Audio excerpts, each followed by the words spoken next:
Sangha with great virtues, out of compassion, for the sake of this assembly and all living beings, please turn the wonderful Dharma wheel to teach us how to leave suffering, attain bliss, and birth and death, and quickly realize non-birth. Cung kính đại đức tận tình, vì thứ hội cập nhật thiết chúng sanh, tuyên chiến diệu pháp luân giao đạo ngã mùng, như á liêu sanh thoát tư ly khổ đà la, tốc chứng vô sanh. Homage to the blessed, noble, and perfectly enlightened one. Namo Saranto Suche Doye Ola Hodi San Miao San Puto Sie.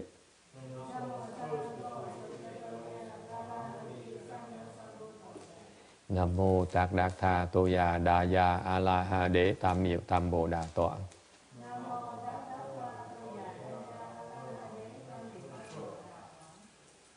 The unsurpassed, profound, subtle, and wonderful Dharma, 100,000 million aeons is difficult to encounter.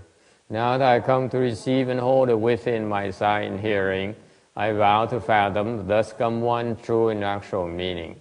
Wu shang sheng sheng wei miao fa bai jie wan jie nan zao yu wo jin jian wen de shou zhi yan jie ru lai zhen shi yi.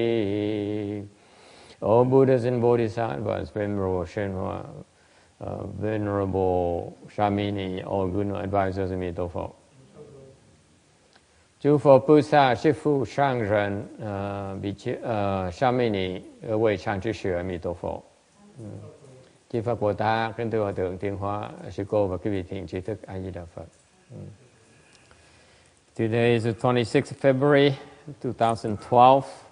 We're here in Rosemead, California, to discuss the Amitabha Sutra. We're on slide 544, or another 40 slides to go, and we'll be done with this sutra.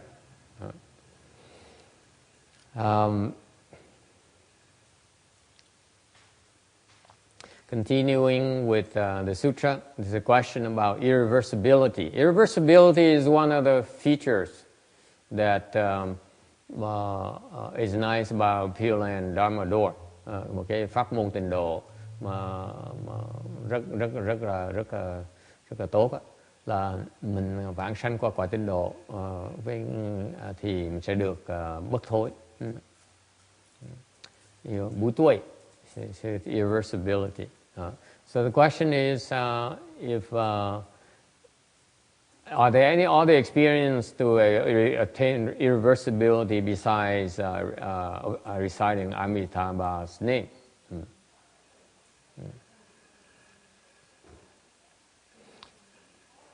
Thì câu hỏi là ngoài ra niệm Phật, hồng danh của Ngài A Di Đà Phật, có cái phương pháp nào để đắc được bất thối là không? And the answer is that it's not only through reciting, praising and bowing. Không phải chỉ riêng niệm Phật mà còn có tán thán Phật và lễ Phật. Okay. But we should also sincerely repent. Không phải lễ Phật mà còn sám hối, thành tâm mà sám hối. And thanks to the repentance, the fixed retribution will be reduced and attenuated. And as you wish pearl, you obtain reversibility through making that wish.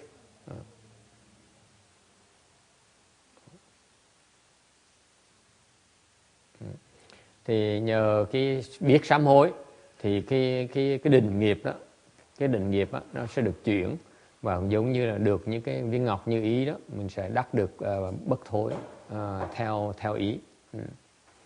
And furthermore, thanks to the Buddha's mindful protection, we can obtain irreversibility towards Anuttara Samyak Sambodhi. Nhờ chư Phật hộ niệm, thành ra mình có thể đắc được bất thối về vô thượng Bồ đề. Okay? Any questions? Irreversibility is a nice concept. It's knowing that when we revolve in the wheel, we experience ups and downs. Cái bất thối là cái quan niệm rất quan trọng trong việc tu hành. Tại vì khi chúng ta còn luân hồi, trong cái vòng luân hồi sẽ có lên, lúc có lên voi, lúc có xuống chó. Thành ra cái bất thối này là cái bất thối, cái quan niệm mình không bao giờ tụt lùi nữa, mình sẽ bao giờ mình tiến bộ đều.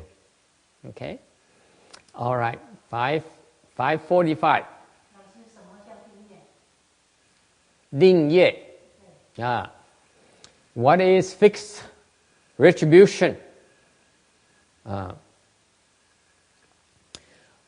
The fixed retribution is the retribution that cannot be changed.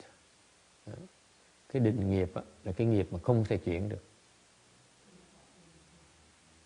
Okay? Meaning, for example, what are the examples of the fixed retribution? Những cái ví dụ của cái định nghiệp là cái gì? Okay. In principle, the fixed retribution is something, the retribution that you are supposed to undergo and you cannot change it. That's why it's fixed. Okay. Nó định là tại vì cái nghiệp mình phải trải qua, mình không thể nào đổi nó được. For example, okay, you are supposed to die of cancer. Nothing can change it. That's why it's called fixed retribution. Có nhiều người chết vì bệnh ung thư, cái đó gọi là định nghiệp cho người đó. Okay. 你有癌症，你必须死掉了，因为是有癌症，那个是定业。Okay. For example, usually these fixed retributions are heavy by nature, very serious offenses. Cái định nghiệp là cái nghiệp mà nó nặng. Cái nghiệp mình nặng quá, thành mình đổi nó không được. Because it's so heavy, it is so serious, so grave of an offense that you must definitely undergo retribution. Okay? Vì nó nặng, thành mình phải chịu cái quả, phải trải qua cái quả đó. Okay? For example, what are some of the fixed retribution? Devadatta, by creating offenses against the Buddha, like shedding the Buddha's blood. Okay? Therefore, he must fall to the hells. He has no two ways about it. Because he intentionally tried to kill the Buddha to the point where he shed the Buddha's blood. And because of that offense, that lifetime, he has to go down to the hells, the Vichy hells. Như ông Đề Bà Đạt Đa là cố ý hãm hại Đức Phật đã nhiều lần rồi. Một lần hãm hại đến độ mà Đức Phật bị chảy máu thân Phật. Cái tội đó nghiệp ngũ nghịch. Cái tội đó sẽ đọa xuống địa ngục A Tỳ, trốn không được. Eventually, he went down to the hells. Okay, that's a fixed retribution. Okay. However, even though it's fixed, it still can be changed. Như nói về định nghiệp, đều đừng có nên chấp trước vào chữ định nó, tại nhiều khi đôi khi cái định nghiệp nó có thể đổi được. Okay, it's possible to change a fixed karma or retribution. It is still possible. Okay, how so? Làm sao được? Why is that? Tại sao? How? Ai biết? Does anyone know? How can you change a fixed retribution?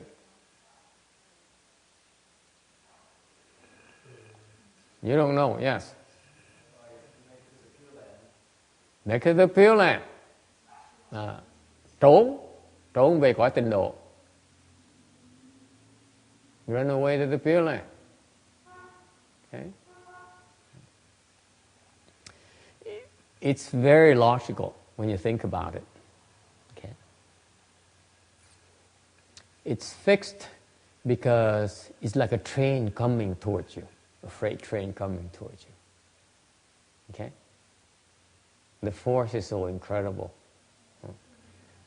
Cái định nghiệp là giống như là cái xe tăng nó chạy tới mình, xe hù lô nó chạy tới mình vậy đó. Không cách nào mình chặn nó được. No one can stop. No one can stop it. Okay. It's, however, at times it can be stopped. The freight train can be stopped by some people who have the power to stop it. Okay, or stir it, make it change direction. How so? For example, you commit offenses against the Buddha, chances are that's going to be fixed karma, because no one else can change it. Chẳng hạn như quý vị tạo nghiệp, chẳng như quý vị mà tạo nghiệp với Phật,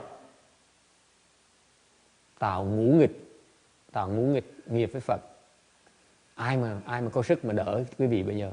Who's going to have the power to protect you now? Agree? Only the Buddha has the power to protect you, right? Yeah. So the fixed karma, let's say you create fixed karma against a bodhisattva. Chẳng hạn quý vị tạo một cái định nghiệp với một cái vị Bồ Tát. Let's say you slander bodhisattva, chẳng hạn quý vị phỉ báng một cái vị Bồ Tát. Or maybe you cause him harm, hoặc là hại một vị Bồ Tát. Okay? I will assure you that you have fixed karma, you have fixed retribution. Tôi cam đoan quý vị bị cái định nghiệp. That's for sure. No two ways about it. You create offenses against the bodhisattvas, it's very heavy offense. You fall to the hell. Quý vị sẽ đọa địa ngục. You can say all you want, you fall to the hells. Okay? However, that's considered fixed karma. Nếu vì cái nghiệp nó nặng như vậy thì gọi là định nghiệp. Yeah? Very heavy offense. Or let's say you create offenses against an arhat. Những cái vị tạo nghiệp với một vị A-la-hán. You know, that famous fruit monk in Taiwan. Chẳng hạn những cái ngài Quảng Khâm đó, một vị A-la-hán. Cái vị tới tạo nghiệp với ngài A-la-hán. You slander Quảng Xin. This is the fruit arhat in Taiwan, very famous. That when he was cultivating, he had no one to support him, so he ate only the fruits. Very well known in Taiwan. Bên Đài Loan, ngài Quảng Khâm đó, lúc mà tu trên núi đó, muốn tu thì phải cần ăn trái cây thôi, thì ăn trái cây suốt ngày thôi. So that's all he ate, fruits. So when he came back to the city, sau khi đắc đạo rồi, trở về thành phố tu, Hoàng Pháp, he started eating porridge, bắt đầu ăn cháo. Okay? So the Taiwanese said, boy, that monk, when he was cultivating, he only ate fruit. Now he only eats porridge. He's no good anymore. He's a phony monk. Mấy người Đài Loan mới nói với nhau, nói là ngài Quảng Khâm đó, lúc mà trên núi tu, chân tu, ăn trái cây thôi. Vì về thành phố lại, bắt đầu ăn cháo rồi. Cái người này chắc không phải là chân tu nữa. Người này là người giả. They slandered him. Okay? It's very heavy offense. Cái nghiệp là nghiệp nặng lắm. Dám nói xấu vì A-la-hán, tứ của A-la-hán, là tội rất là nặng. You slander a fourth stage arhat. That offense is very, very heavy. Very heavy. Okay? Because he's a sage.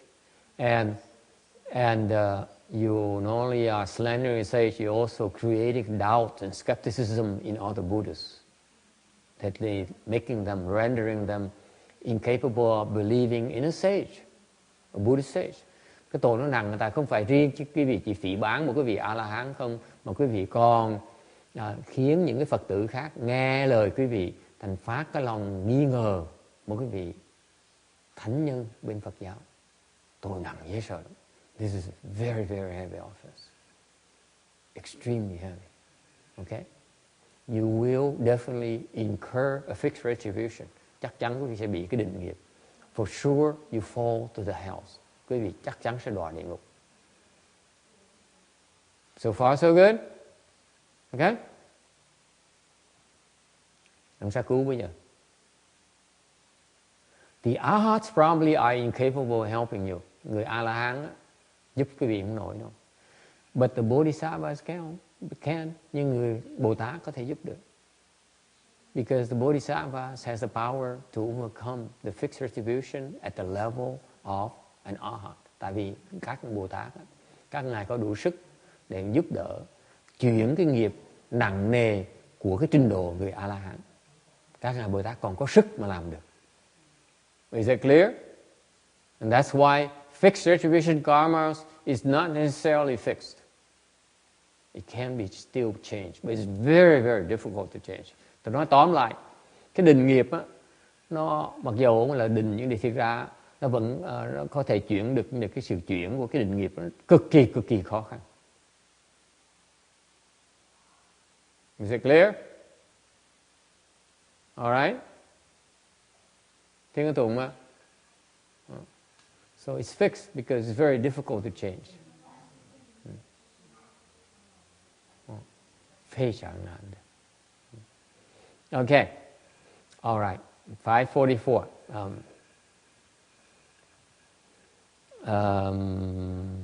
The five terms are not translated. The Anuttara Samyak Sambodhi, cái Anuddala Tam Miệu Tam Bồ Đề là một trong 5 chữ mà nó không được thông dịch từ tiếng Phạn ra. The secret names, những danh từ mà bí mật, chẳng như trong những thần chú, like in mantras. Venerated names, like prajna, những cái tên mà sùng kính, chẳng hạn như bát nhã, không có dịch. Terms have many meanings, những chữ có nhiều nghĩa, like a bhikshu has 3 meanings. Or the name doesn't exist here, chẳng như cái tên mà không có ở đây, chẳng như tên vàng này bên cái tên này nó không có ở cái xứ này. And accord with all use, like you only use it the way that it's been used, like Anuttara Samyak Sambodhi, những cái danh từ mà không dịch ra mà chỉ dùng theo đời xưa như vậy thôi, theo cổ dụng. Yes. Jambudana means gold. The gold here, the gold there is a tremendous quality. Gold, much better than the gold we have here in the human realm. Okay.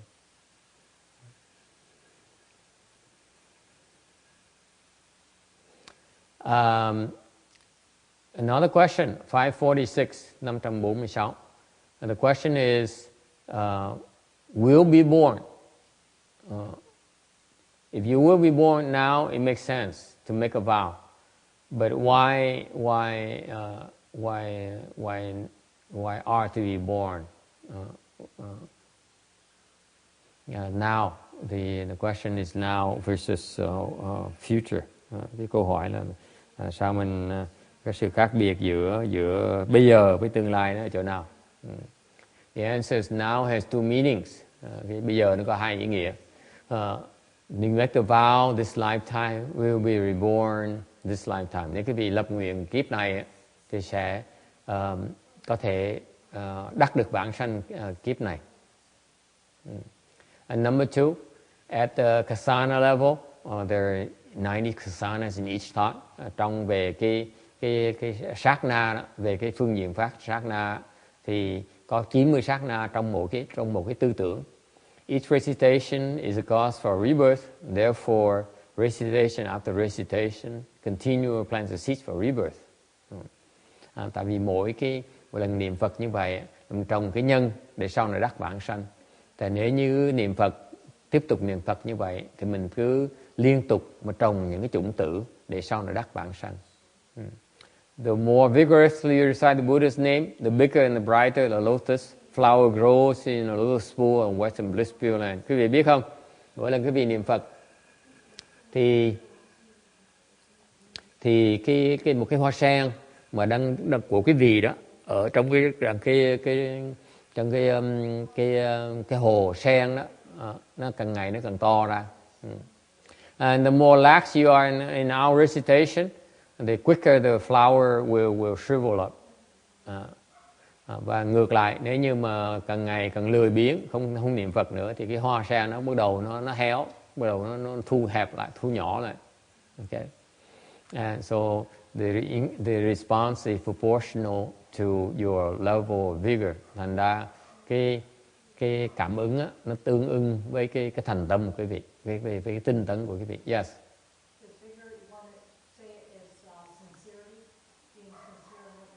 Yes, sincerity and vigorous as well. Because you should recite more.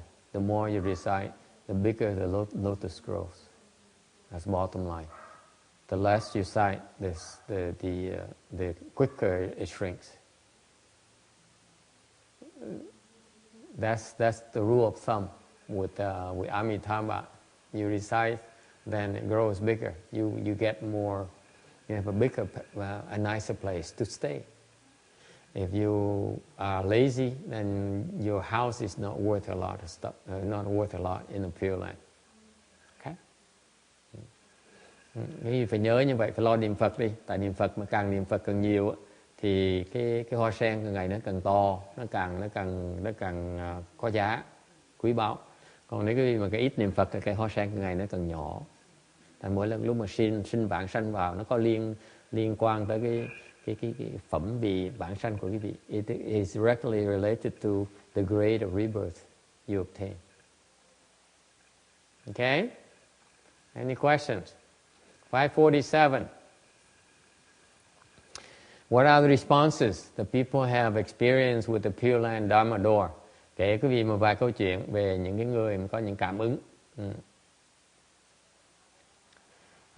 This master cỡ chịu, meaning able for a long time. He often recited Lotus Flower Sutra. Thì ngài đại sư gọi là khả chịu. What's chịu in Vietnamese? Khả cửu. Khả cửu thường tùng kinh Pháp Hoa. He entered Samadhi for 3 days. He came back and told his followers that he went to the Western Bliss Pureland and saw it as described in the sutras. Ngài Pháp Sư này, Ngài Đại Sư Khả Cửu thường tùng kinh Pháp Hoa. Rồi Ngài nhập định 3 ngày liên tiếp. Và khi mà Ngài xuất định á, thì Ngài kể cho những cái đại chúng nghe rằng á, là Ngài đã qua bên Tây Phương Cực Lạc và đã thấy và đi khắp Tây Phương Cực Lạc và thấy cái cảnh giới như trong kinh nó mô tả như vậy. So he reaffirmed that the Western Bliss Pureland exists and is just as the sutra described. Roberta, is it good enough for you? Because this is a famous master, a very, very big monk, well-known monk. And he affirmed that there is a Western Bliss Pureland, and he saw himself, and it's just as the sutra described it. Cái gì nghe, cái chuyện quan trọng là tại vì một cái ngài Pháp Sư tên là Khả Cửu Đại Sư đã chứng nhận rằng ngài đã nhập định qua bên kia rồi và thấy nó như vậy đó. Yes, in 3 days. Okay, any questions? That's important. It's very, very, very kind of him to do that. Another response is not unusual for Pureland practitioners to die and have the room filled with light and fragrance. Rồi những cái người mà tu theo Tịnh Độ Tông đó, có rất nhiều người khi người ta chết, người ta qua đời ấy, thì cái phòng của họ đó có mùi hương kỳ lạ và có ánh sáng. Okay, that's a very auspicious sign that they went to the Pureland. Cái đó là cái hiện tượng cho thấy rằng họ đã đắc được vãng sanh rồi. Okay, those are extraordinary manifestation to show that they obtain rebirth. You remember the nun who used to be here? Her teacher was passed away. Cái cô Phước Từ đó, cái cô trước ở đây đó, cái thầy của cô qua đời, and they took care of her. She's very famous nun in Vietnam. So a lot of monks and nuns in Vietnam came and recited for her. Thành thầy sư cô nổi tiếng đã huấn luyện rất nhiều người, như đào tạo nhân tài Việt Nam rất là nhiều. Thành ra khi mà sư bà đó mà có đời đó, thì rất nhiều hòa thượng thường tọa, mấy thầy tới cô giúp đỡ sư bà để giúp sư bà vãng sanh.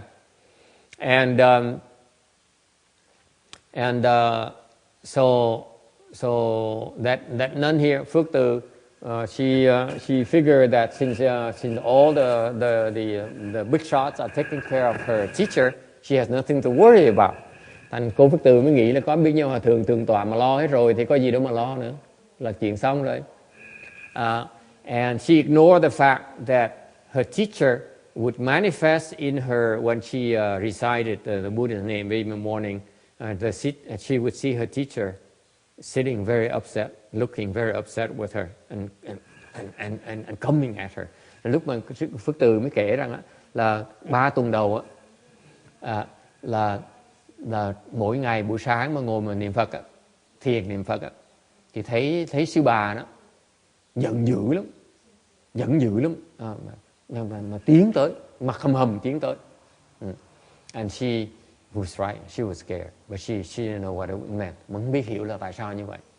When she told me that story during a staff meeting, I said she upset at you because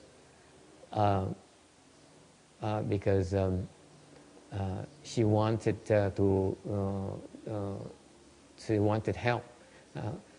Giận là tại vì tôi mới giảng cho Phước Từ biết đó, giận là tại vì sư bà nổi giận là tại vì sư bà cầu cứu. Tại vì Phước Từ nói là thôi vãng sanh chi, ở lại đây đi để hy vọng sư bà trở lại làm người lại để mà tiếp tục dạy cho chúng sanh. Phước Từ decision was that she wanted her teacher to return to the human realm so that she can continue to train the left form people. And I explained to her that how can you be that stupid? At least your role is not to decide what your master should go. Nên tôi mới chửi Phước Từ một trận. Tôi nói là tại sao cô dốt như vậy? Cái bổn phận của cô không phải là quyết định cho thầy cô sẽ đi tới đâu. Your job, I pointed out to her, your job is to give your teacher a chance for rebirth, an option for rebirth. Okay. Nên tôi mới giảng Phước Từ biết là cái nhiệm vụ của cô là phải cho thầy của cô một cái cơ hội để mà đắc vãng sanh. She's upset at her. Thầy của cô giận cô tại vì she knew that we have a rebirth dharma that can help her teacher. Thầy cô giận là tại vì thầy cô được báo rằng chúng tôi có một cái pháp để giúp thầy cô đắc vãng sanh được. Mà Phước Từ nhất định không chịu sai. But Phước Từ refused to use it. That's why she was upset. The teacher was upset. Vì thầy mới giận, vì cô mới giận hầm.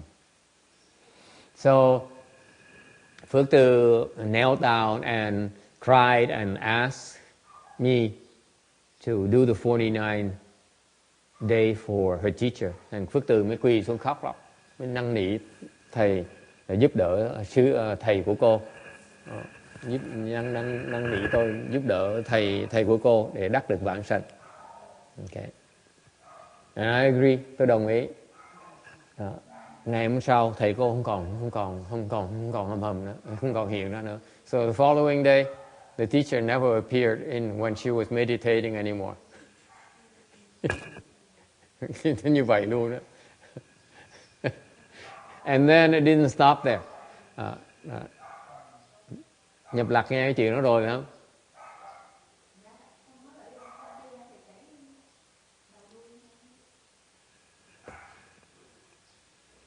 I said, did you hear the story? Phước Từ wouldn't tell her these stories. Phước Từ is only keeps his things close to her vest. She doesn't tell people about these things.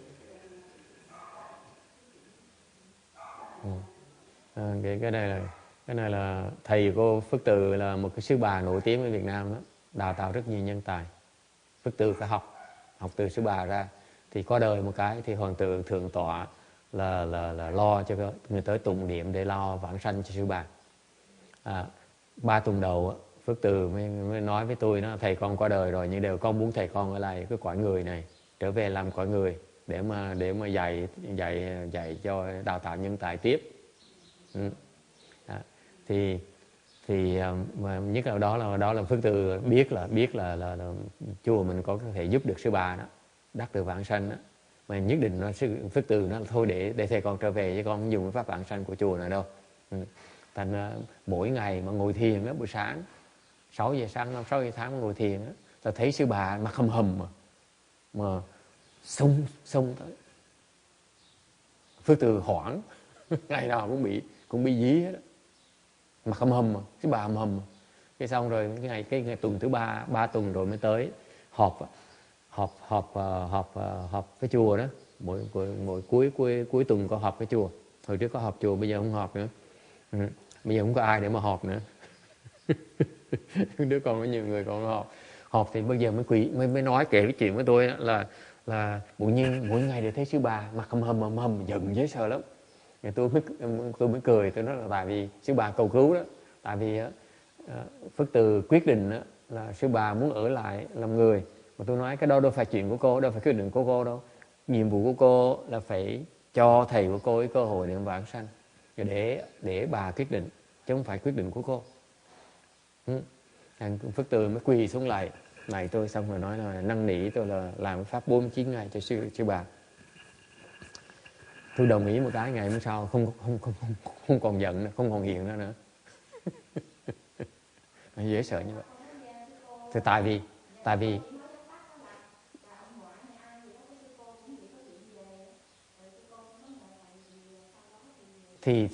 thì biết tại sao? Tại vì lúc mà sư bà chết á, Diêm Vương mới nói sư bà tôi lo cầu cứu đi, lo đi đi. Mà Phước Từ là không chịu, thành bà giận dễ sợ lắm. Bên Việt Nam làm không xong, qua mình mà làm được á, thì bên này Phước Từ nó không làm, nó không cho. Để thầy tôi về làm người tiếp, không cho đi vãng sanh. Mà bà giận dễ sợ lắm. Diêm Vương nói cho bà biết, nói là lo đi cầu bên kia vãng sanh đi, mà bây giờ Phước Từ nó chặn lại, nó không cho đi. Bà sùng dễ sợ đó. Mình đồng ý một cái là bà hết, bà vui. So I explained to her again the Vietnamese story about the teacher because she walked in late, and then on the 6th week, okay, là tới trễ 3 tuần rồi, 3 tuần không làm gì hết, bên Việt Nam làm thôi. Thì chùa này làm 3 tuần, we did it for 3 weeks. On the 6th week, I told Phước Từ that her teacher went for rebirth already. Tôi mới nói cô Phước Từ, tại cứ mỗi tuần là tới nói thầy con ra sao? Thưa thầy, sư phụ con bị ra sao rồi? Sư phụ con ra sao? Every week she would come to me and say, Master, how's my teacher doing? How's my teacher doing? Nó dốt như vậy đó. Nó 3 tuần đầu nó không làm gì hết, rồi xong mỗi tuần sau tới nó khèo tôi, nó quay rầy tôi. She would bother me every single week.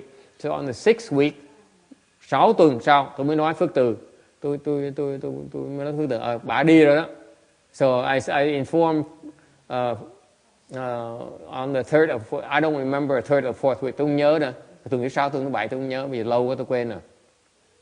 On the 6th or 7th week, I don't remember anymore because it's been so long. Okay, and I don't take these people seriously. Okay, and I informed her that her teacher went for rebirth already. Tôi mới nói Phước Từ biết á, là thầy cô đi được vãng sanh rồi. Then she told me, nó mới kể tôi lại. She said that the people who, they have a big assembly for her, and they saw a bright light shooting through the entire room on that week. Thì cái bữa mà cái đại hội đó mà biết bao nhiêu thượng tọa hòa thượng tới này nọ để tùng đám cho sư bà đó, cái ngày đó thì có một cái đèn, cái ánh luồng sáng nó xẹt sáng người, nó xẹt đi xuyên qua cái Phật điện đó luôn. Là cái lúc đó tôi nói là bà vãng sanh rồi. That's why I told them that's why she obtained rebirth. That's exactly the point in 547. Đây là cái ý kiến của cái tấm 547 này. Có cái gì hiện tướng nó lộ ra cho chúng ta thấy là đắc được vãng sanh. So this is a manifestation, the bright light. This is a story about a bright light as a manifestation of someone obtaining rebirth. Okay? Any questions? Yes. I was wondering how that works if you have a left home person, they don't have money to pay for a 49 day, but if they want to get it for somebody or if they themselves pass away, how do you handle that? Câu hỏi là người xuất gia không có tiền mà thịnh cái pháp 49 ngày thì chuyện gì xảy ra? Then they don't get it. What can I do? She had her own money. She was able to. Yeah. Oh, okay. Absolutely. I think she's trying to ask for it back. Now she doesn't believe it anymore.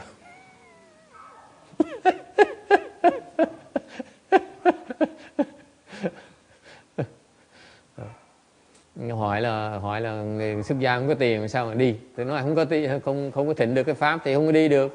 Đó là cái nghiệp chướng của mình. It's your karmic obstruction. What can you do? Same thing if you have a left home person who's training with you who dies. Yeah. They would also have to pay. You wouldn't take care of them because they're a left home person. Well, it depends on circumstances. Tùy, hạng như có một người sư trong chùa này mà chết thì chuyện gì xảy ra? You can make your own arrangements. I don't run your life.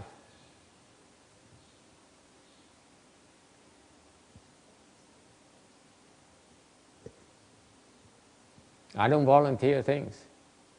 The Dharma is such a Dharma. It applies to everyone. Cái pháp á, nó không có phân biệt ai là ai hết á. The Dharma is there for everyone to use it. Okay, those are the parameters of the Dharma. You have to make your own arrangements. Okay. Mỗi người phải tự lo lấy. Tôi không có phân biệt ai là ai hết đó. Okay. The test is the test of faith. Cái đó là cái thử thách của cái lòng tin. Think about it. If you truly believe in it, you truly believe that the Dharma can help you, then you make it happen yourself. One way or the other. I don't have to do anything. I don't have to say, hey, do it because so and so. I don't have to do it. You guys have to decide. I presented to you the Dharma. I make it available, and these are the parameters, and you have to work within those parameters. Just like Amitabha says, you have to recite my name for 10 times. You recite 9 times, one might get confused. Still not there yet. It's not my fault. It's not Amitabha's fault. Is it clear? The flip side of that is that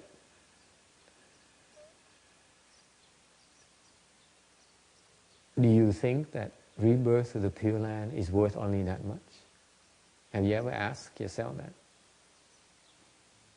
So either I lie to you or you owe me big time. You decide for yourself. Does it make sense? So who are you to tell me that I need to make special arrangements for you? You have to make your own special arrangements. Excuse me. Okay? I'm busy.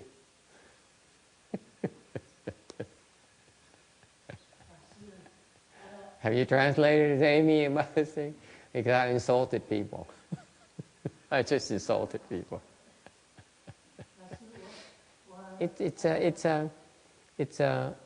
don't seem to appreciate what you got. Okay, and it's annoying. It's annoying to me. If you really believe that it can be done, okay, I think you would not hesitate to do it. That's my test to you. I don't think you believe it. That's why I don't care. Am I making sense to you? You really believe that it's possible? You will make sure you do it within the parameters I presented to you. You don't believe it? What do I care? Yes. I mean, no, I agree that the amount is inconsequential compared to that, that result. But I just thought that left-home people didn't have money, so that's why I was asking about that situation. It's not my fault. She has money. She has money. He has money. You go and crawl on your feet and say, kiss up to his feet and say, please help me. It's not my problem. You're a beggar, remember? You can beg people. I'm not going to beg for you. Does it make sense? It's not my fault. It's not my problem. You're not a left-home person yet. That's why you don't understand yet. They beg. You know what? Left-home people are very powerful. They go and they say, I believe in him. Can you help me obtain rebirth? They're going to get 10 times that amount, and they're going to only give me, and they keep the difference. You idiots.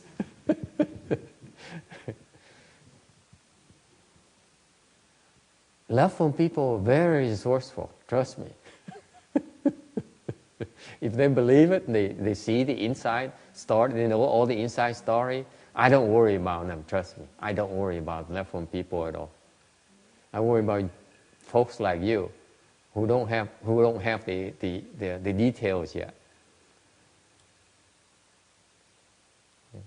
Ông này ông hỏi chuyện. Ông này ông hỏi là mấy người xuất gia mà ở trong chùa thầy không có tiền, xong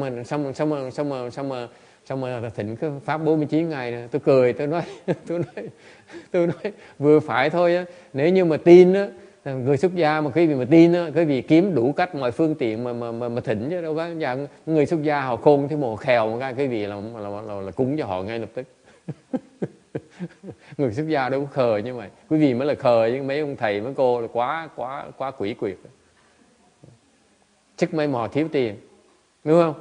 Ăn mày thôi, chứ lúc mà nghĩ là mình cần cái cơ hội mà đi vãng sanh một cái là khèo một cái là quý vị lòi tiền nó ngay lập tức. Sao chạy nó được? Đợi cái tuổi con nít nó dốt. Any questions? Any other questions? Yes, routine.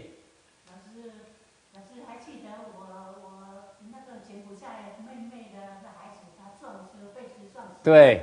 好，那么我们在这里呢，请老师帮他请那个49天的牌位。对。那我跟我妹妹阿珍也没有跟他们讲什么。对。我只是静静的我们在做。对。那么前几天他说他算来算去大概是算3年了吧？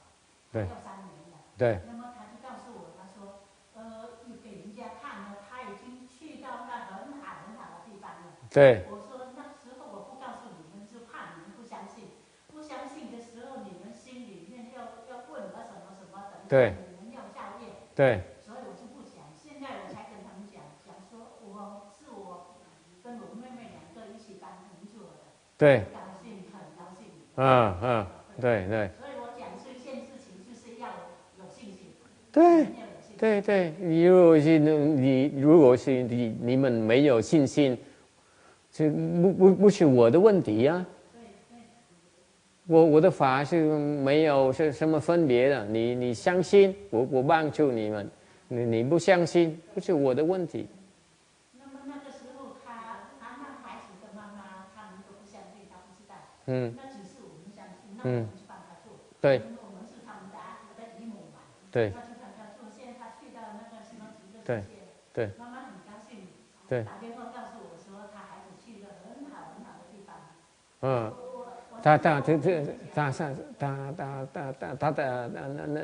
那位继续他 appear in the dreams, right?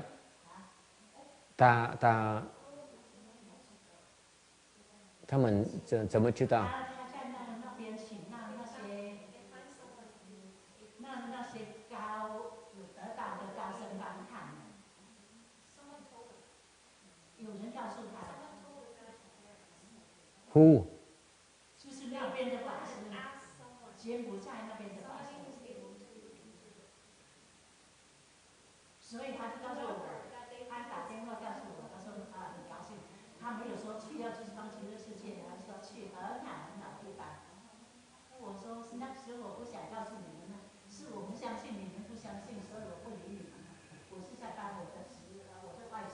So there is a monk in Cambodia who told them?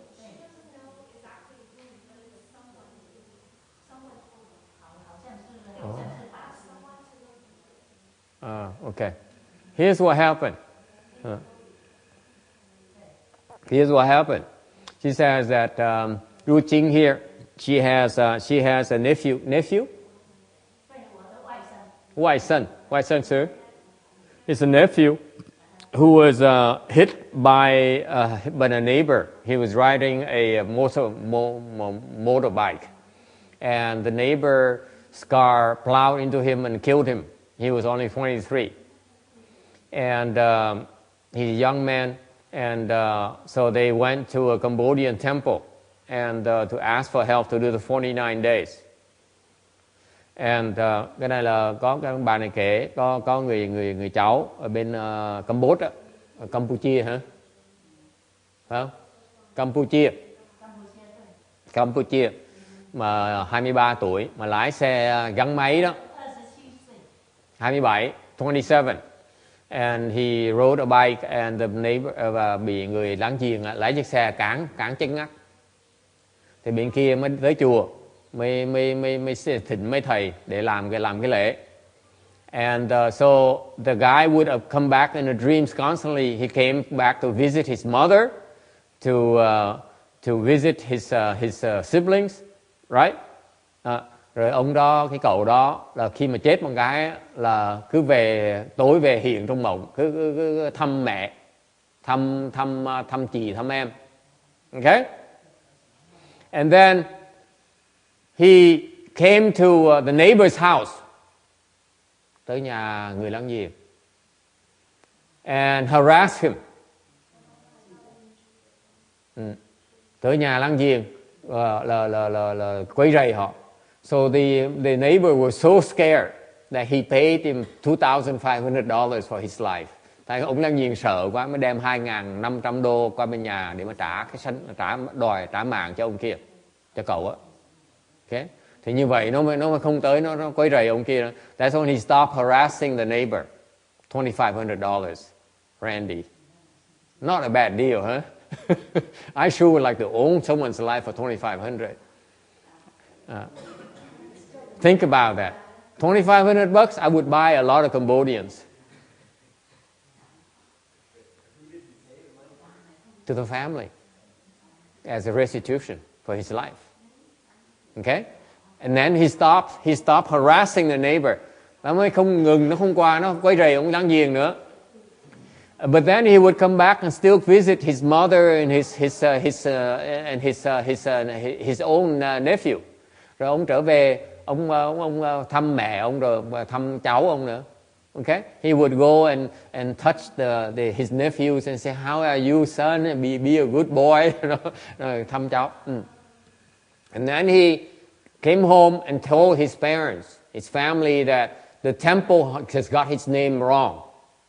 And therefore he's not getting any benefits. Rồi nó kể lại là ông về báo mộng lại cho gia đình biết là cái chùa đó để cái tên trật rồi, biến cái tên trật, tại vì nhà nó nhiều tên, ông đó có nhiều tên lắm, mà đưa cái tên trật, thành ra ông không được hưởng cái phước gì hết đó. So he gets no benefit at all from the wrong names. He got nothing. All right? So then Ru Ching and the sister came to me and said, please, Master, help me. That's after 3 weeks. Đó là cũng tốn 3 tuần rồi. Remember, she only comes in only after 3 weeks. 3 weeks, right? 3 weeks later. 3 tuần sau rồi. At least Randy waited for 1 week. Discount. Discount too. I was so stupid.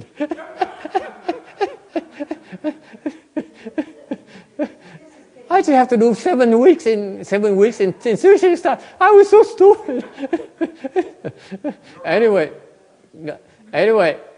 that's why Randy now slaves for me. He doesn't dare say anything. Mất 3 tuần mới tới.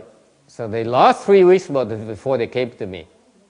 And the Ru Ching, the sister, said, Master, please do the 49 days. I said, okay, you rush me a little bit, but I still can help you. And I did it, and so he went to the Pureland. Sau gửi cậu đi rồi. And then she said that after the 49 days, they went and consulted someone who informed them that their grandson, that guy, went to a very good place. That's all that guy knew. Okay? Rồi sau này mới nói một cái người nào đó, họ tới thỉnh một người nào bên nước Campuchia đó, thì người đó không biết ai nữa, không rõ nữa. Người ta mới nói là cái cầu này, cái cầu đó đi tới một chỗ rất là tốt, họ biết cho chừng đó thôi. Okay? I informed them that he went to the Pureland. Tôi nói cho họ biết cầu đó đắc được vãng sanh rồi. So and then she says that later, 3 years later, and then she told the family that they did it on their own here in the U.S. because they realized the family didn't believe in the rebirth thing, and they believed that we can do the rebirth thing over here. And that's why they never said anything. But now they found out that through us that he went to the Pureland. They're extremely happy, and they believe. Okay. Thành ra bây giờ nói cho họ biết là bên này mình lo cho họ, lo cho bên nước Campuchia đi rồi. Xa như vậy lo bằng đi được như thường. Thành ra gia đình rất là vui mừng. Okay. All right. So I hope no one gets hit by the cars. Đừng có chừng lái xe cẩn thận. Okay. 548. And number 3, a third story, a response you should know. Cái chuyện tiếp về những cái cảm ứng về cái pháp vãng sanh này. This is a queen in Vietnam, Vietnamese queen. She believed in Pureland Dharma and led her retinues in the reciting Buddha's name. Có một bà hoàng hậu bên Việt Nam đó, từ xưa đó, tin về pháp vãng sanh. Thành ra dạy những người phục vụ cho bà đó niệm Phật luôn, cả nhóm niệm Phật với nhau. One of her attendants passed away without any illness. Rồi có một cái người phục vụ cho bà hoàng hậu đó chết mà không bệnh hoạn gì hết. And that night the queen dreamt of the attendant who came back to thank her for teaching about the Pureland Dharma door because she has obtained rebirth already. Thì tối đó thì cái bà hoàng hậu mới mơ thấy cái người phục vụ mình đó, hiện trong mơ nói rằng cảm ơn hoàng hậu đã dạy cái pháp môn tịnh độ vì đã đắc được vãng sanh rồi. And the attendant described the Western Bliss Pureland as it is in the sutra and urges the queen to practice more vigorously. Thành cái bà nô tỳ đó mới biển nó kể rằng là Tây phương Cực Lạc nó giống như trong kinh mô tả như vậy, và khuyến khích hoàng hậu nên tinh tấn mà niệm Phật nhiều hơn nữa. So the queen asked, "Do you think I can also obtain rebirth?" Bà hoàng hậu mới hỏi, bà nghĩ tôi có thể đắc được vãng sanh là không? The attendant replied that she already saw the queen's lotus flower, and she will definitely be reborn with the upper grade. Thành cái người đó về Bá Bồng mới nói là tôi đã đã thấy cái hoa sen của hoàng hậu rồi, nó to dễ sợ lắm, là chắc chắn sẽ đắc được thượng phẩm. You see, your lotus, the size of your lotus, indicates your probability of rebirth this lifetime as well. That's one of the moral of the story here. The message of the story here. If you recite to the level and your faith and recitation and practice is at the level, a high level, you very likely can obtain rebirth. Okay, and so later on the queen's next birthday, she saw Wan Yin and stood up to greet her. Rồi là sau nữa tới cái sinh nhật của hoàng hậu thì bà thấy được ngài Quan Âm đến, mới đứng dậy để mà đón ngài Quan Âm. And so her attendants later came to wish her birthday, happy birthday, but found her deceased while standing up. Sau mấy cái người hầu hạ đó mới tới vào phòng hoàng hậu để chúc mừng sinh nhật, thì thấy rằng hoàng hậu đã chết mà đứng chết. How about that? Huh? Isn't that cool?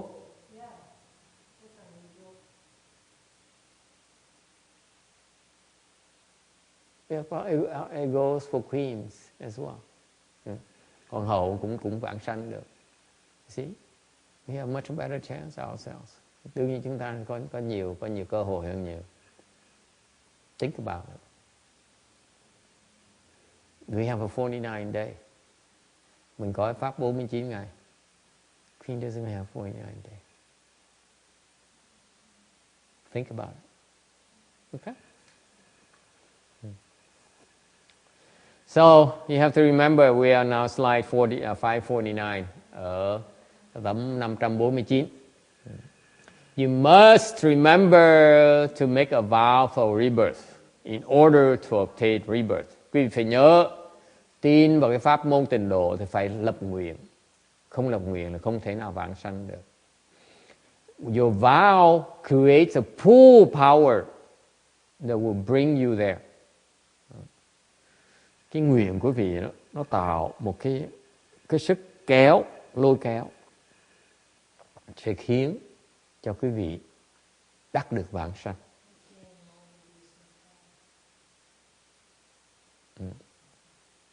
Okay. Is that clear? You have to make the vows. You have to make the vow for rebirth. Quý vị phải lập nguyện. This is why in all Pureland Dharma assemblies we keep on making vows and vows and vows. Mỗi lần có pháp hội tịnh độ, chúng ta cứ lập nguyện hoài, lập nguyện vãng sanh hoài. Mỗi ngày lập nguyện vãng sanh, mỗi lần. Every day we make a vow for rebirth. Every time we have a Dharma, Pureland Dharma assembly, we make a vow for rebirth. Mỗi ngày, cái chùa này, mấy người tu chùa này lập nguyện vãng sanh. Thường cái pháp vậy. Con không? No, I don't think they do it. Well, someday we'll do it. Rồi tịnh độ, pháp môn tịnh độ. Okay. Here's what Universal Worthy chapter on this practice and vows. Cái phẩm mà Phối Hiền Hành Nguyện nói rằng at the time of death, khi mà lâm chung, okay, at the very last kasana of your life, cái phút giây, cái sát na cuối cùng của cuộc đời quý vị, okay, all your sense organs are scattering. Tất cả những cái giác quan quý vị nó đang tàn bại. Okay. All your relatives and retinues, những cái người quyến thuộc, okay, have abandoned and left you. Những người quyến thuộc, những người thân yêu quý vị đó đã từ bỏ đã lìa bỏ quý vị rồi. Okay. All your power, influence are also lost. Tất cả những cái quyền lực của quý vị mà đã có trong cuộc đời này cũng đã mất rồi, không còn. Okay. Whether you are an official or a great official, quý vị có thể làm quan hoặc là đại quan. All your palaces, all your cities, whether inside or outside, tất cả những cái cung của quý vị. Cung để nói về cái nhà vua. Palace refers to the kings, okay? Those kings who own palaces, or cities, or capitals. Cung hoặc là thành thị, có nghĩa là đây là cái nói ám chỉ những người có quyền, người giàu có như vua tước đó. Okay. Whether it's elephants or horses or cars or chariots, hoặc là voi, hoặc là ngựa, hoặc là xe, hoặc là cổ, những cái phương tiện về di chuyển. Okay, because back then the preferred mode of transportation are elephants for kings and horses for officials. Đời xưa đó, vua thì cưỡi voi, mà quan thì cưỡi ngựa. Okay. Nowadays, the kings drive into Rolls Royces and Bentleys. Thời buổi này thì lái xe Rolls Royce, and for us officials, we drive Ferraris.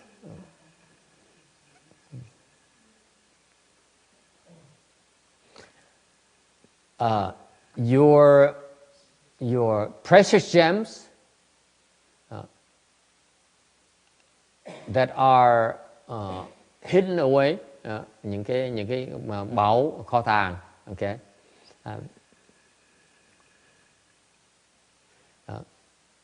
Everything, none of it can follow you.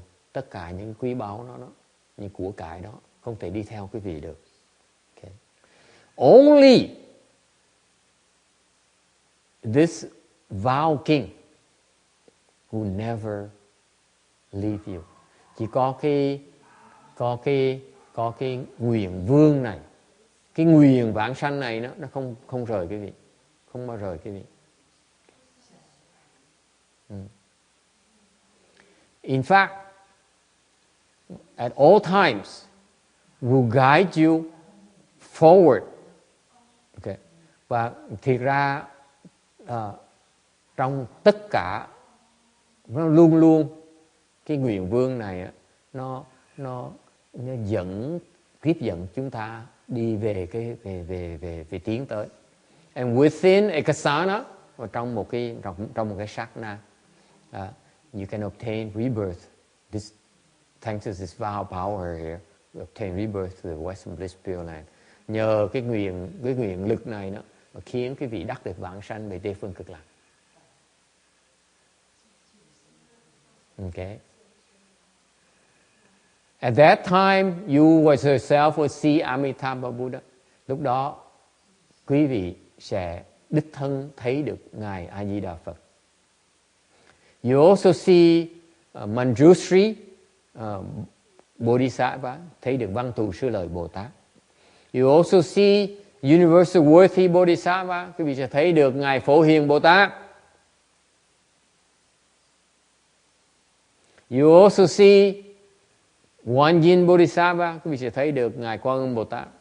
You also see Maitreya Bodhisattva and the other great Mahasattva. So quý vị sẽ thấy được Ngài Di Lặc Bồ Tát, giống như những vị đại Bồ Tát khác.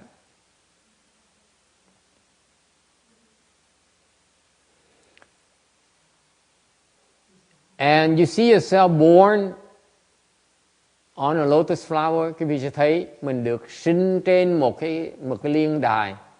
Okay. And the Buddha will then give you prediction of Buddhahood.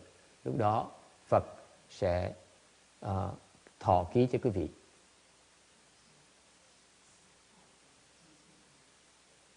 So the point here is that, nói tóm lại, tất cả những cái mà quý vị có trên thế gian này, everything you have in this world, all your money, all your fame, all your loved ones, cái của cải tiền bạc của quý vị, nhà cửa, con cái, chó mèo, whether it's dogs or cats, or your houses, you cannot take them with you, không thể là đem đi được. All you left is your vow power.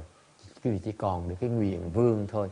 Nó sẽ tiếp dẫn quý vị đắc được vãng sanh. Your vow power is the one that will guide you to obtain rebirth to the Western Bliss Pureland. Is that clear? Nghe rõ không? That's the only thing that's real. Cuối cùng lúc quý vị chết đó, cái cuối cùng nó đi theo quý vị là cái nguyện của quý vị thôi. At your death, time of death, the only thing that accompanies you is your vow. Okay? Let me add as well. Tôi cũng khuyên quý vị một cái chuyện khác nữa.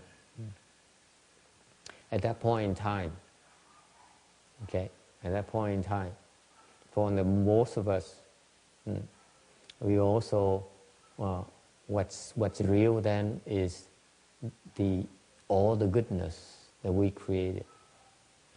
Quý vị phải nhớ là lúc mình chết á, những cái chuyện thiện mình làm đó, okay, mình bỏ tiền mình cúng cho cái chùa ở Việt Nam đó là chuyện thiện, mình không mất gì hết, không, hoàn toàn không mất. Cái người mà gạt mình rồi lấy tiền mình, họ mất, họ nợ mình. Còn mình đưa tiền người ta xây chùa là cái phước của mình, hoàn toàn không lỗ gì. Cái người mà bịp mình để lấy tiền mình đó, cái người mà này nọ đó, người ta sẽ chịu nợ mình. Còn mình đưa người ta là cái phước báu của mình. Đừng có ngại chuyện đó. Ok? Những cái phước đó nó giúp đỡ chúng ta đắc được vãng sanh. Let me tell you, you don't have to worry about, there's a lady who says, I help someone build a temple in Vietnam, and I realize she only picks my pocket. Okay? And I'm saying you don't have to worry about that, because the offerings, the money you give to the temple is your blessings. It will count, will help you at your time of death. The person who cheats you out of your money for the wrong pretenses, they owe you. Okay? You lose, you're not at a disadvantage. Mình không có lỗ đâu. Mình cúng cái tam bảo không bao giờ lỗ. I assure you, you make a donation, an offering to the Triple Jewel, you never lose. I assure you of that. Okay? Those who abuse the offerings of the Triple Jewel lose. Những cái người mà lạm dụng cái sự cúng dường đó, họ bị thiệt thòi. Chứ có vị không mới thiệt thòi. Those who make offerings, they don't lose. Okay? Is it clear? And I'm saying that all those blessings will help you, will be very beneficial to help you obtain rebirth. Những cái cúng dường đó, những cái phước báo đó, nó giúp đỡ quý vị đắc được vãng sanh sau này. Okay?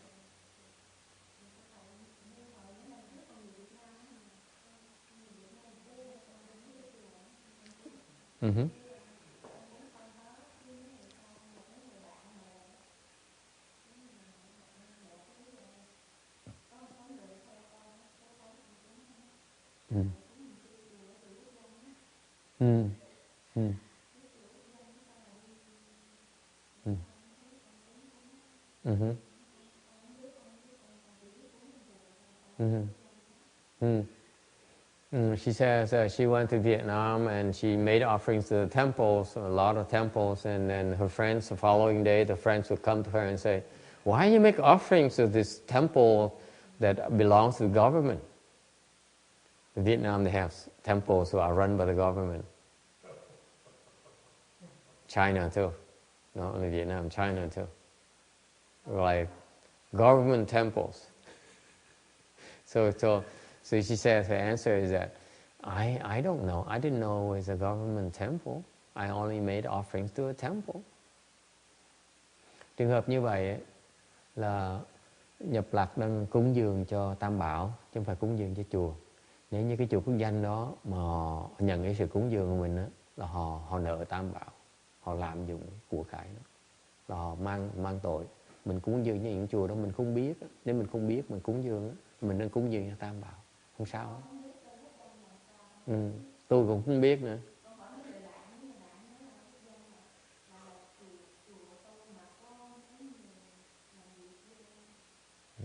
Như công chức vậy đó. Yeah. Yeah.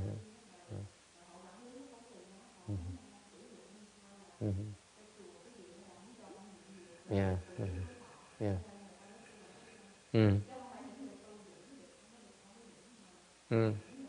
Đây là công chức đó mà. Họ là công chức. Họ thực sự là công chức. Tôi gặp bên lúc mà hồi đó là bên Trung Hoa, ta kể chuyện đó. Mà buổi ngày tới họ mặc cái đồ thầy tu. Ở trong chùa mặc cái đồ thầy tu. Lúc 5 giờ chiều đóng cửa chùa một cái, mặc cái hoàn tục là mặc áo thường dân đi về nhà với vợ với con. Nó là quốc danh đó. Thì cái đó là họ tội với Tam Bảo.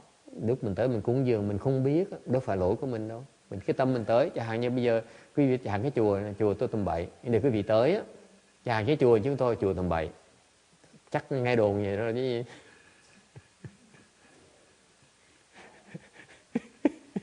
Bây giờ không cần biết, nếu quý vị không biết quý vị tới đây cho nó tôi cúng 50 xu cho Tam Bảo, mà giờ cái chùa tôi tầm bậy, để khi tâm quý vị tôi cúng cho Tam Bảo là cái đó quý vị vẫn có phước 50 xu với Tam Bảo như thường. Tôi là mang tội khi mà tôi dùng cái 50 xu đó là tôi mang tội với Tam Bảo. Quý vị đâu có mang tội đâu. Người nào tạo nghiệp nó phải trả cái nghiệp đó.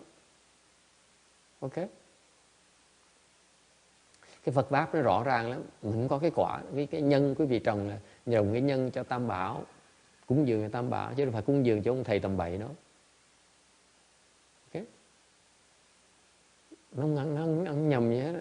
Cứ cúng dường như vậy mà mình không biết chùa quốc danh, mình cúng dường mình vẫn được phước với Tam Bảo như thế. She said she went to a government temple in Vietnam. She made an offering and she didn't know it was a government temple. So I said, it doesn't matter because when you go to any temple, you say, I make an offering triple jewel. And you make an offering triple jewel.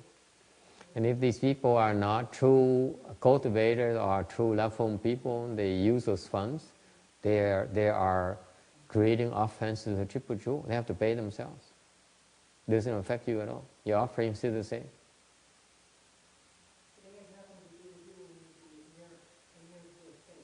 Yeah, if you do in good faith, you still get the blessing. It doesn't matter. They're creating offenses, you are not. You're creating blessings, they're creating offenses. It doesn't matter.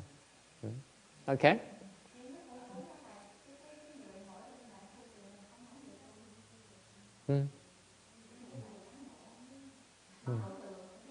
Cái người thu tiền nó không quan trọng.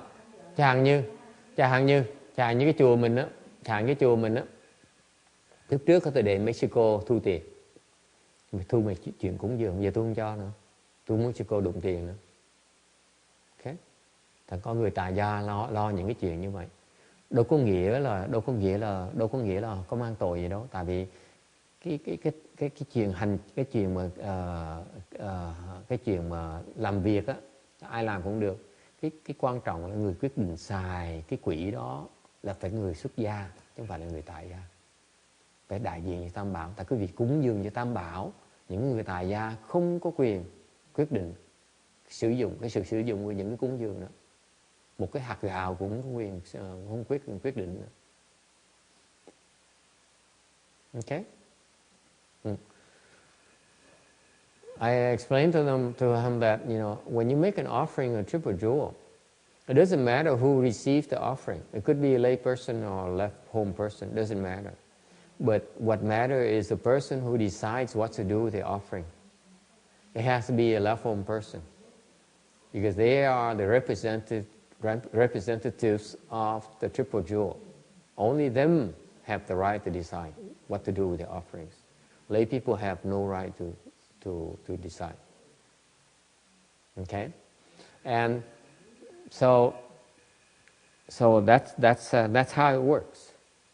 In our temple, I used to allow the nuns to handle the money and stuff. Now I don't allow them to handle the money anymore. I don't allow nuns to touch money anymore, to receive money anymore. Okay? Hiện nay trong chùa này mấy sư cô không có quyền đụng tiền. Họ đụng tiền là họ phạm luật. Okay? Không có quyền đụng tiền. Tôi giao cái chuyện đụng tiền cho người khác. Mấy sư cô người xuất gia không có quyền đụng tiền nữa, không có quyền nhận tiền nữa. Okay? So I made it very clear now that all the level people in my temple are not allowed to receive money anymore. I have people handle money for me right now. But I'm the one who decides what to do with the offering because I'm a representative of Triple Jewel. Tại tôi là người đại diện cho Tam Bảo. Okay? Nên tôi quyết định làm sao là hành chánh là chuyện của tôi, không phải chuyện của người khác. Okay? Vẫn là đại diện cho Tam Bảo như thường. Okay? Yes, Roberta.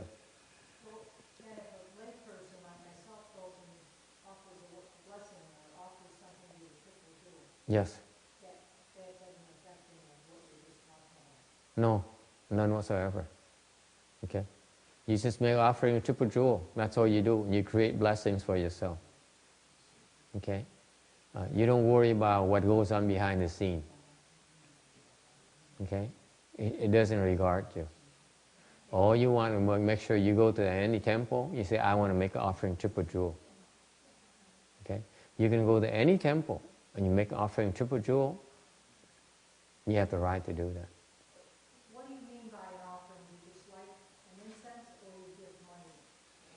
No, you kneel down and then you lick my foot.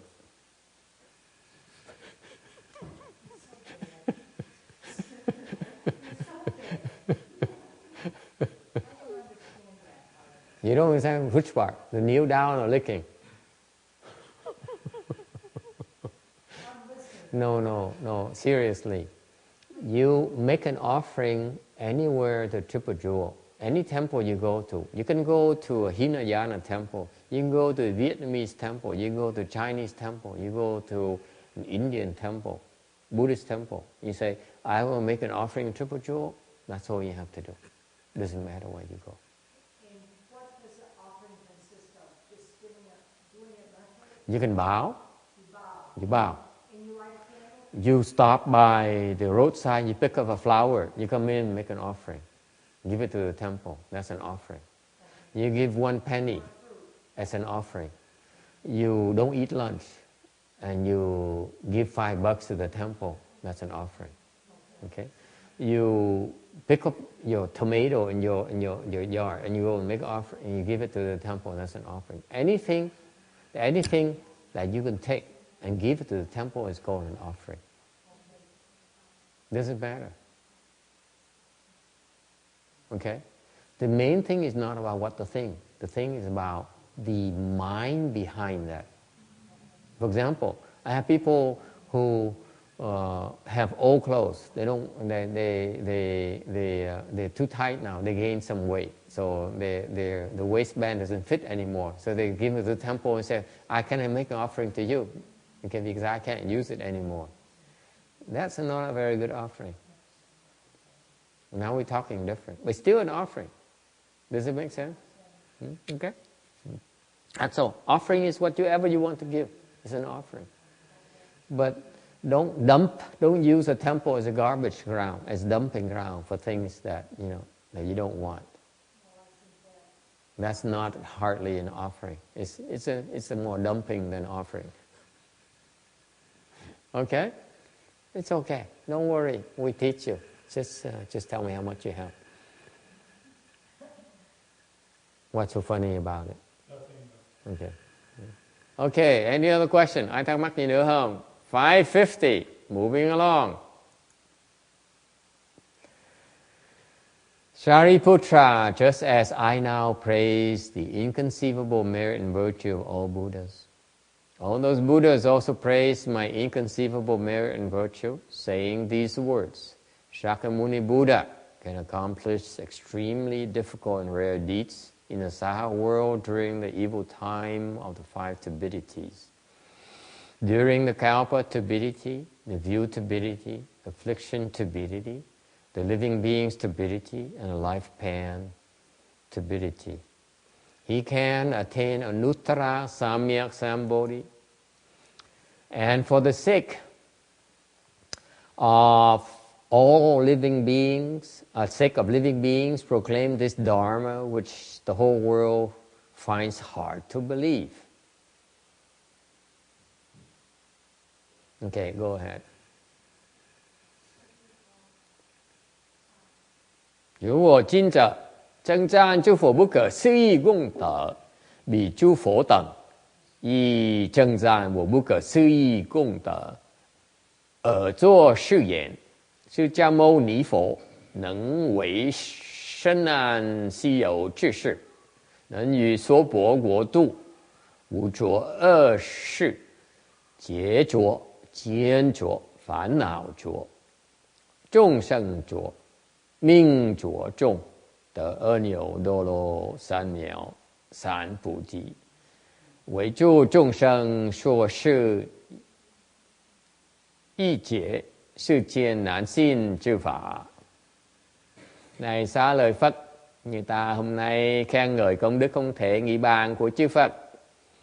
Các Đức Phật kia cũng ngợi khen công đức không thể nghĩ bàn của ta và nói như thế này: Đức Phật Thích Ca Mâu Ni đã làm được những việc rất khó làm và ít có. Ở trong cõi nước Ta Bà, trong đời ác, năm trượt, kiếp trượt, kiến trượt, phiền não trượt, chúng sanh trượt, mạng trượt, được quả A Nầu Đa La Tam Miệng Tam Bồ Đề. Ngài giảng cho chúng sanh nghe pháp tất cả thế gian khó tin này. This Vietnamese doesn't it's not very smooth.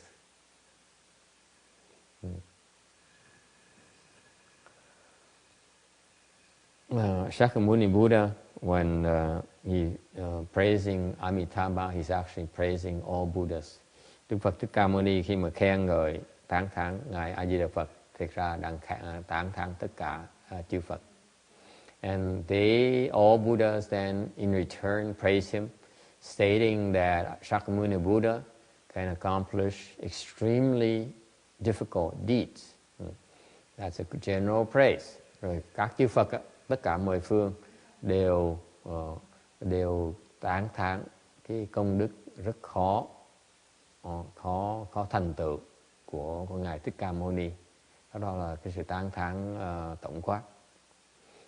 Shakyamuni Buddha can do that's very difficult to do in a defiled world.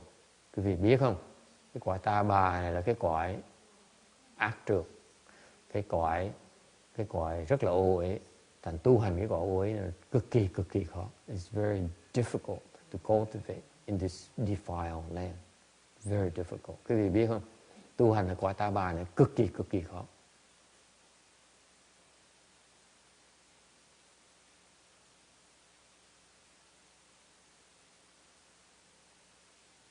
Okay. Nói cho quý vị biết. Let me tell you that for months of my experience, we starve. Quý vị biết không? Một vị thầy mà cỡ như cái trình độ của tôi đó, mới ra làm thầy như vậy, là cực khổ dễ sợ. We get no support whatsoever. For me to be able to send on my own like this is virtually impossible. Quý vị biết không? Một cái vị thầy mà còn thấp hạ như tôi đó, không thiếu kinh nghiệm như tôi đó, mà ra ở được một cái chùa này nó cực kỳ khó. Không ai tới cúng dường hết. No one makes offerings to me. You know that? They only make offerings to the proven world, the proven monks. Thường Phật tử họ khôn lắm, họ chỉ cúng dường cho những vị thầy mà hòa thượng thượng tọa thôi. Tại vì hòa thượng thượng tọa đó là có qua thời gian như chúng tôi rồi. là cực khổ lúc đầu như chúng tôi rồi, mà sống sót được. See, all these high senior level monks went through what I'm going through right now. Họ phải qua những cái phần lớn, họ qua những cảnh giới như tôi bây giờ. They are accused of sexual misconduct, bị mắng nhiếc, bị phỉ báng là có chuyện lăng nhăng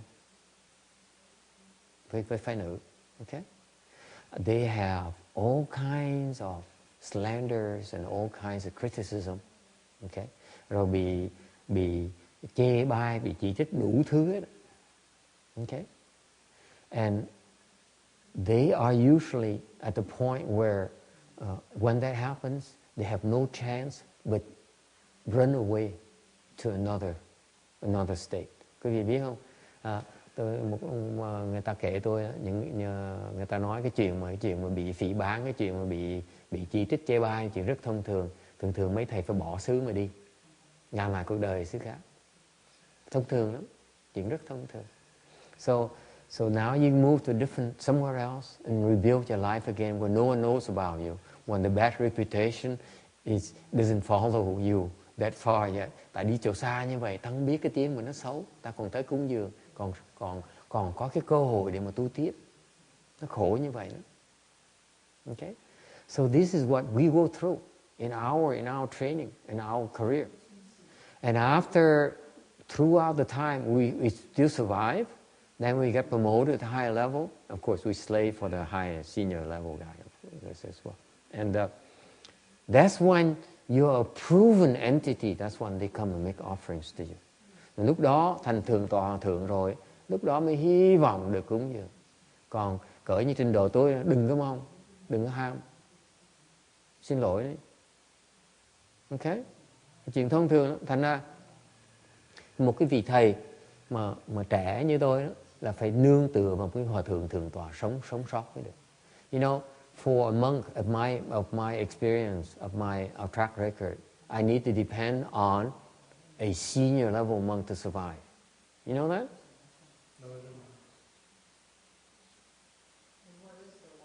Yeah. Where is the one? No one wants to support me. I don't have any choice.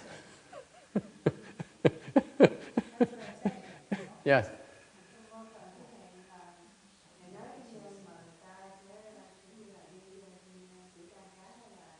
Bỏ xứ, tao bỏ xứ tao đi. Tao chịu không nổi. Xấu quá, cái tiếng nó xấu quá đi. Làm lại cuộc đời.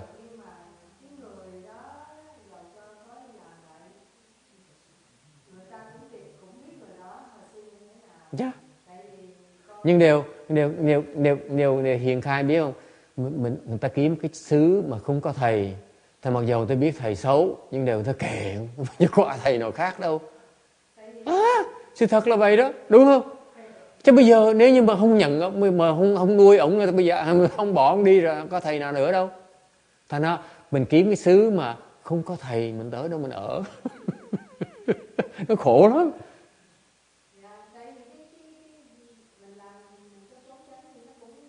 Không chừng nó thế nào. Nhưng thành ra mình phải bỏ xứ. Tại cái xứ này nó đông thầy của mấy cô, họ còn làm eo làm sách được. Còn mình qua những tiểu bang như chẳng hạn như là tiểu bang bên Wyoming đâu có thầy cô nào đâu. Họ mừng thấy mình, họ mừng chết.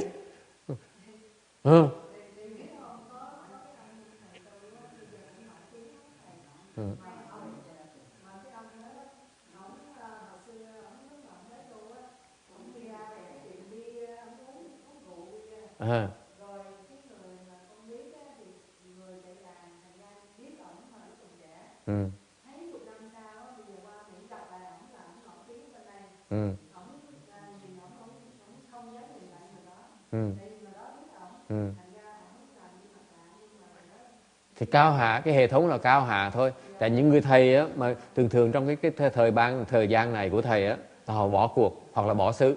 Có hai đường thôi, hoặc là bỏ cuộc hoặc là bỏ xứ. Ok? Không chạy đâu được hết á. Nó khổ dễ sợ vậy. Thành ra cuối cùng là mấy kể như những người như thầy như vậy là phải làm tôi cho một cái vị hòa thượng, một cái vị thượng tọa để mà sống sót. Những cái vị thầy như tôi là phải nương tựa một hòa thượng hết. Không có hòa thượng giúp đỡ là chết cắt. Tại hòa thượng nó nói không có đâu, con lo tương nhường cho nó đi, để cho nó tu mới sống được. Không có hòa thượng nói câu đó mình chết cắt. Không ai tới cúng dường cho mình hết. Nó buồn như vậy đó. Thành tối nào thầy cũng về thầy góc, thầy nằm nó gối thầy khóc cái gối nó ướt cái gối luôn, thầy mới ngủ được. thấy buồn vậy sao không? Để thầy kể tiếng Anh cho họ nghe. I need to translate into English for the because we commiserating. I tell her that a monk of my age, of my experience, my lack of experience,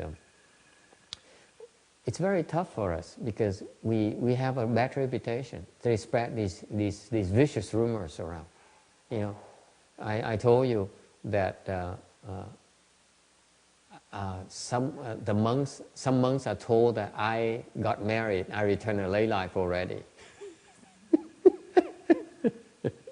That's the kind of vicious rumor that's following me right now.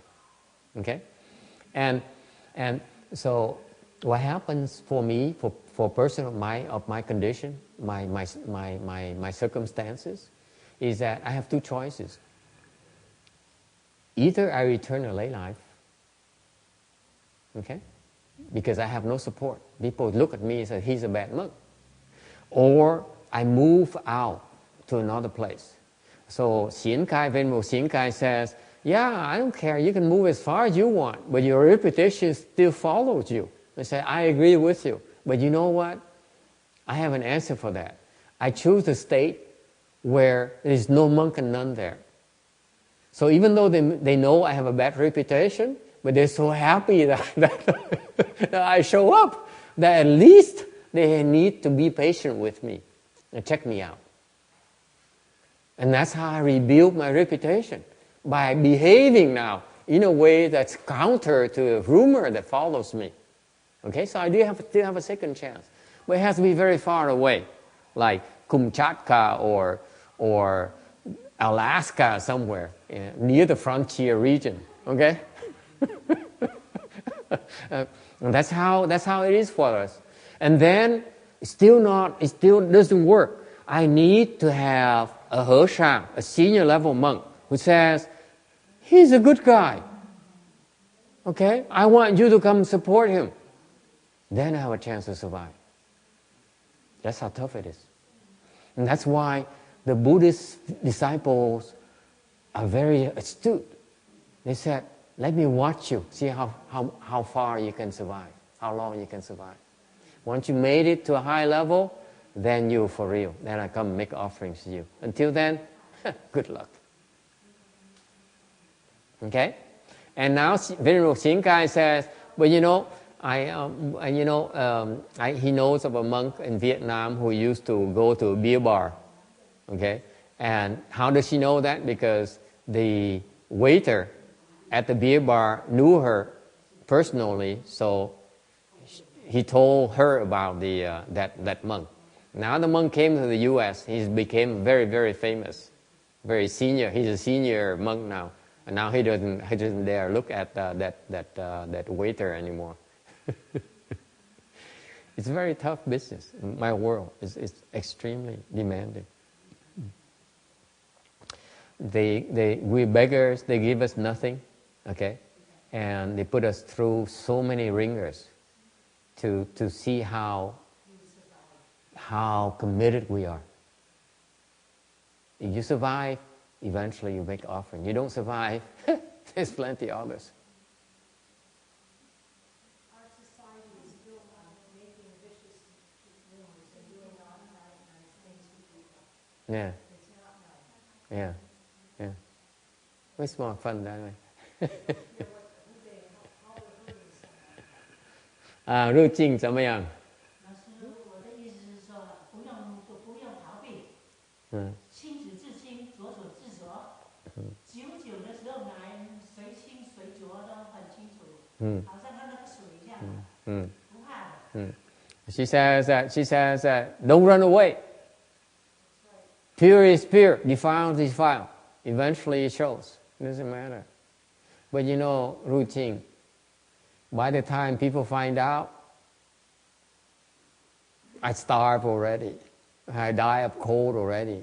Tôi nói sự thật là khi mà người ta biết á, mình thực sự là mình trong sạch á, thì đó là chắc là chết đói hoặc chết khát rồi.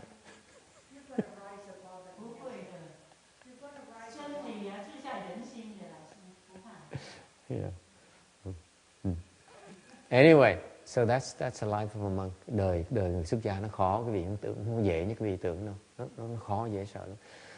I didn't know that until recently, that it could be so vicious.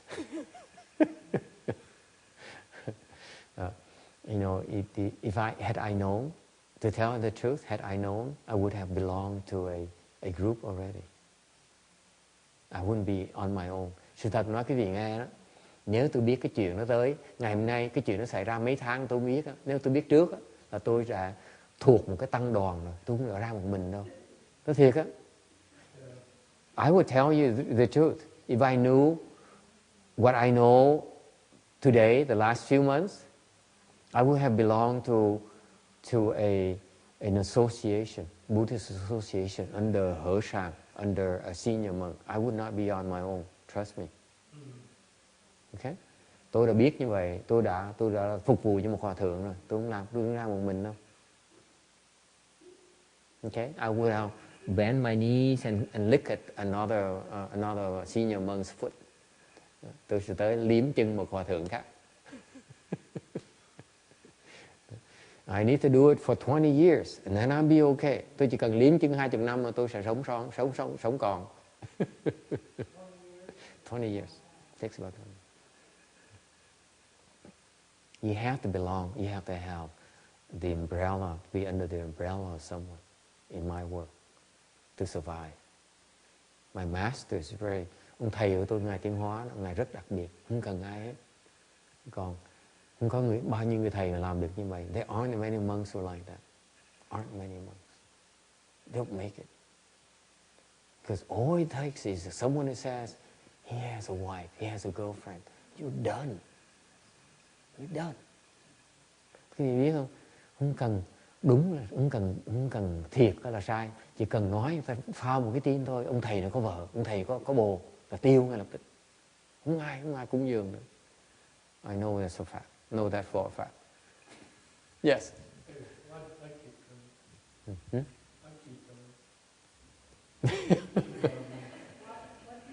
Yeah, and then you threaten to go to Texas. And you say, why don't you come with me to Texas? Yes. Yes, Thomas. I had this sense, I'm not sure if this is accurate, maybe other Caucasians can also give feedback, but that this kind of rumor, I feel like it might not be as damaging among like Westerners, or I don't know why I have that sense that people might not take it as seriously as maybe in the Vietnamese community or the Asian community. But the other thing is, within the Western community, you don't have this tradition of people making a lot of donations to monastics. It's not part of our culture. Mm-hmm. But in terms of your credibility... But that's not true. The American people are nasty, too. I've seen it. Not from this perspective. They can be hurtful and do nasty things, just like in the Asian country. Yes, they can. But his point is not that. His point, he's not disagreeing with you. His point is that he's referring to the fact that the celibacy reputation is not a big of a deal among the Caucasians for the monastics. The fact that you are celibate is not a big of a deal to the Caucasians for the monastics, as it is with the Asians, because the Asians have the double standard. They come and they say, you're supposed to be celibate. How come you're always talking to the girls? How come you're always surrounded by girls?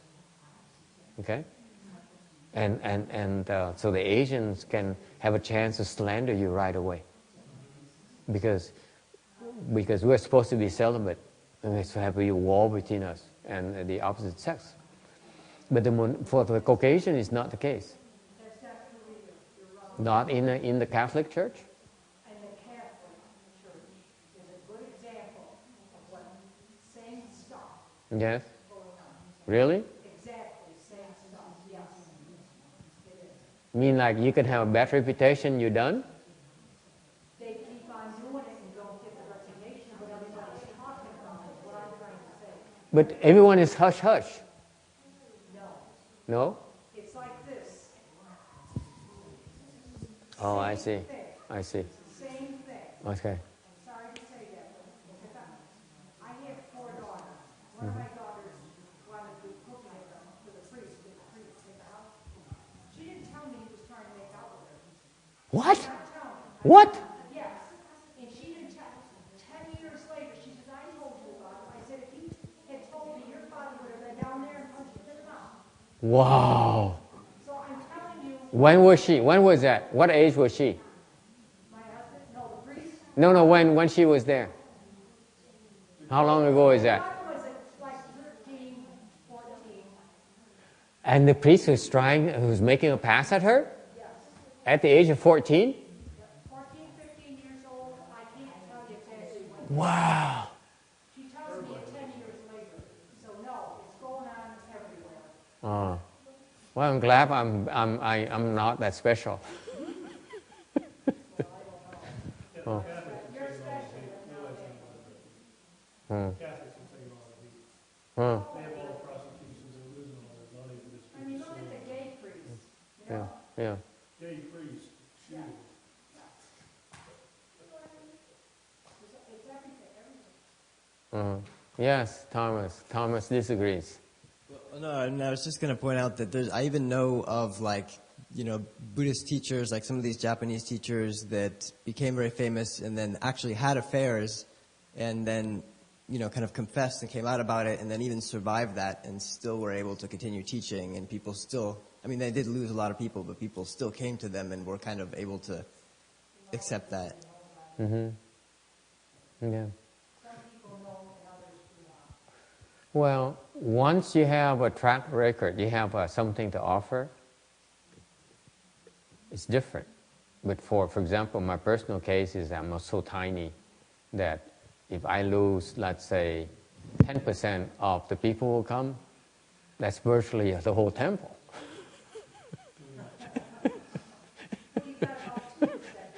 Yeah, because every weekend I drive here, and work and stay, speak Dharma for 7 or 8 hours. I speak to about 5-6 people, which is about 10% of everything, right? So every week only 10% show up. I lose 10%. That's the whole temple. That's my point. Well, it sounds so bad, doesn't it? I want to cry when I get home tonight. Yes? You've got your books. I think that things will change when you get them out and they become widely read. Even not that widely read, just a few thousand. It's not about, for me personally, I really don't care how many people show up, or, I don't care for a lot of people showing up. I only care for an opportunity to speak the Dharma and cultivate. Whether people think badly of me or well of me, to me it's the same thing. Okay? I still do the same thing. I just do less of it to few people.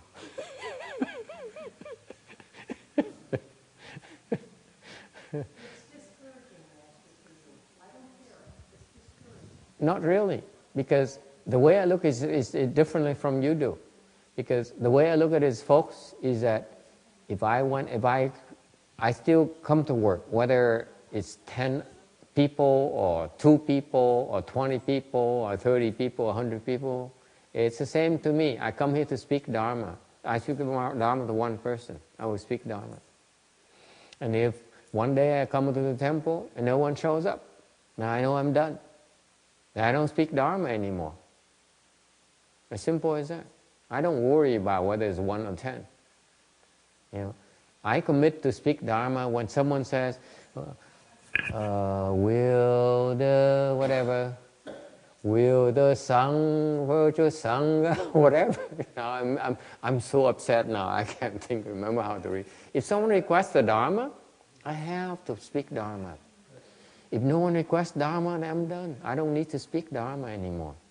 Then I can move on to my next phase, to the mountain, or Alaska, or the hut. Yes, it's the same to me. It doesn't matter.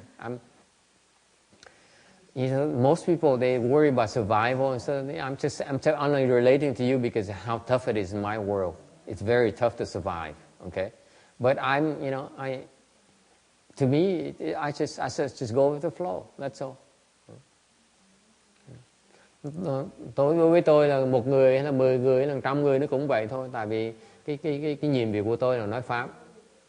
Okay. Có người thịnh pháp tôi phải nói pháp. Ngày nào đó 1 người tới thịnh pháp tôi sẽ nói pháp. Ngày nào đó tới chùa mà không có ai nói thịnh pháp nữa thì tôi xong rồi. Tôi làm chuyện khác. Không có gì hết. So tôi không có lo là một đông là ít, đối với tôi nó không quan trọng. Okay. Yes. I think trying to address Tom to the point.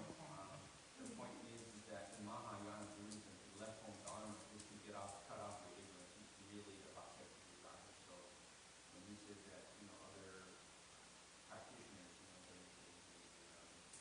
the issue of celibacy maybe not big because I think you don't understand it. But in Mahayana, I think that's the big dharma for left home people. You're supposed to get rid of that. Yes. And when people say that, that is probably, that kind of definition is probably one of the worst things for a left home person. Yes. Forget. I mean, that's Yes. really, I don't think it gets much worse than that. Yes. So Yes. that's why I think he's missing that point that to Americans it's not a big deal, but for Mahayana traditional Orthodox practitioners, that's a big issue. Yes. Yes. Absolutely. Yeah. But his point is that for Caucasians, they don't understand Mahayana yet. That's why it's not a big deal. Not yet. Okay. Once they understand Mahayana, then in that case, just don't explain it to them. Then it should be safe. Because I noticed that the successful preachers and teachers in Mahayana, they don't teach about celibacy. You notice that? You notice that? They don't preach about celibacy. They don't.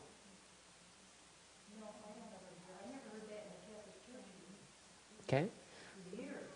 Explain to me like, let's say the most famous monk right now, Randy, Dalai Lama. Does he speak about cutting off sexual desire? No, never. Never. Correct? Am I correct? Quý vị nghe, những cái vị mà thầy nổi tiếng á, bên cái Phật giáo mình á, là cái quan trọng là mình phải diệt cái đoàn cái dục, diệt cái tình, diệt cái ái, cắt cái ái, đúng không? Thì về Phật giáo mình á, cái người mà có chuyện lăng nhăng với chuyện lăng nhăng là người đó không phải là người tu đàng hoàng. Thành mình đồng ý chuyện đó. Nhưng đều á, cái vị nghĩ chứ quay, người Tây phương á, cái chuyện tình dục đối với họ nó đâu có chuyện nặng như người Á Đông mình đâu. Chẳng hạn như tôi hỏi cái vị thầy mà cái vị sư mà nổi tiếng nhất á, những người sư mà nổi tiếng nhất với cái bên Tây phương này, ông Đà La Lạt Ma chẳng hạn, có bao giờ ông dạy về cái chuyện đoạn cái tình dục không? Không bao giờ. Tôi đọc biết bao nhiêu sách ông rồi, không bao giờ ông nói một cái chữ đó hết, không bao giờ hết. Quý vị nghe không? Thành người Tây phương đó không quan trọng. Yes. He does speak about it, but he doesn't all the time. He knuckles under the pressure to his Mm-hmm. it happened in California. He's giving lectures in San Francisco. So Yes.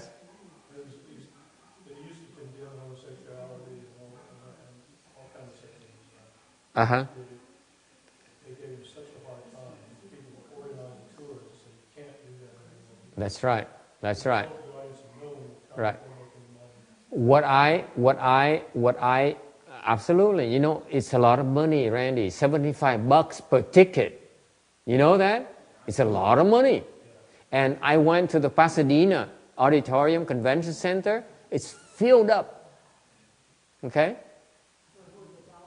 The Dalai Lama, yes. And you know, so I listened to his Dharma, this is several years ago, 10 years ago. And then I read a lot of his books. Okay? So the basis of my claim is that it doesn't stop with sexual desire because never showed up in any of his books. Okay? The teaching that sticks is what in the books, because it will be there in black and white for another 100 years or 200 years or 1,000 years. That's what counts. Not to a convention center and you talk about a few thousand people, you rake up your money, you walk away with it. That's easy to do. What's the most dangerous is those books out there. That's what is going to remain who you are and what kind of Dharma you're preaching. Okay? And I don't see any of his books that mention those Mahayana topics. It's all about worldly dharmas, if you ask me. Happiness. Which for us Mahayana, the way that he preaches happiness is suffering. It's an insult to me, if you ask me. It's not happiness, it is suffering. The way they teach it.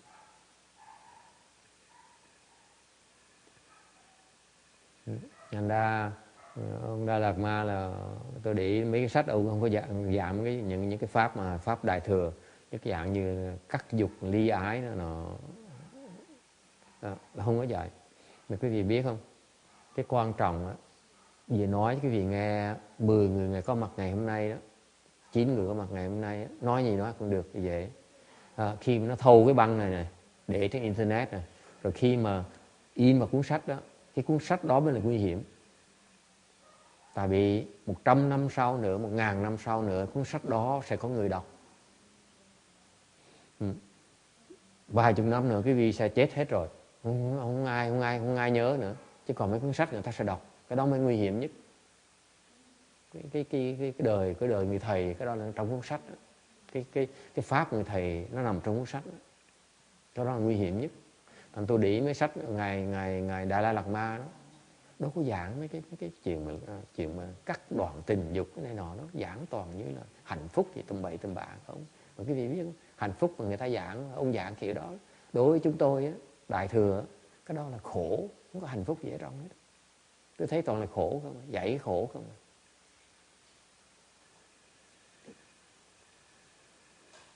Okay, I'm out of time. It's a very passionate topic for me. Cái này nó đụng vào cái đau khổ của thầy. Yes, Thomas. Oh, the other point I was going to make is that if you do though have, it's like you were saying, it's not that because say Westerners don't have this understanding of the importance of celibacy that they're right in that view, but they just they don't coming with that bias to begin with.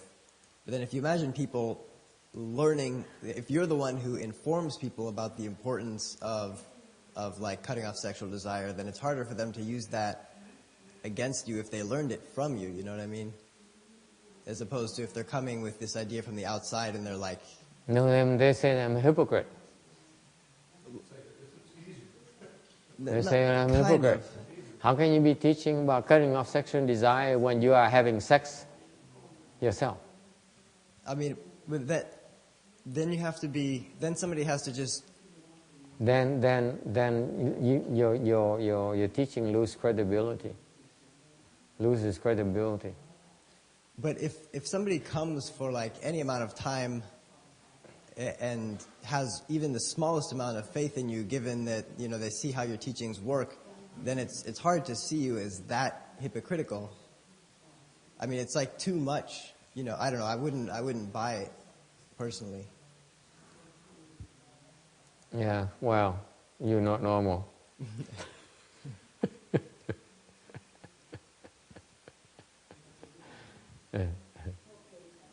Okay, we'll to be continued.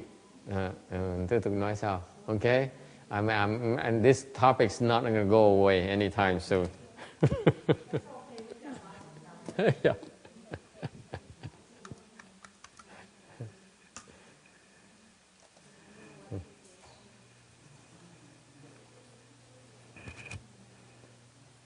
The flip side of it, actually, the flip side is that the more difficult in the Saya world, then